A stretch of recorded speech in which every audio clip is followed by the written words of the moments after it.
सकाळी सकाळी आमची फॅमिली चालली आहे कुलदैवताच्या दर्शनाला.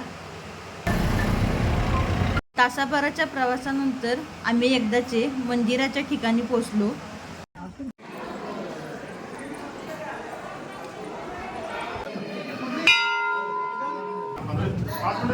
देवदर्शनानंतर मंदिराच्या आवारात असलेला प्रसाद सगळ्यांनी खाल्ला.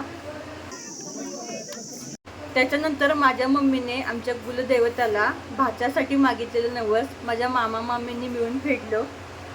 हे नवस फेडण्यासाठीच खास आम्ही सगळेजण कुलदेवताच्या दर्शनासाठी आलो होतो.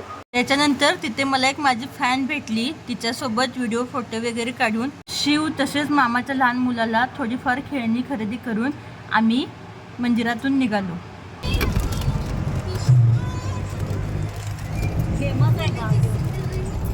तर अशा प्रकारे कुलदेवताचं दर्शन आणि छोटीशी फॅमिली ट्रिप करून आम्ही घरी पोहोचलो.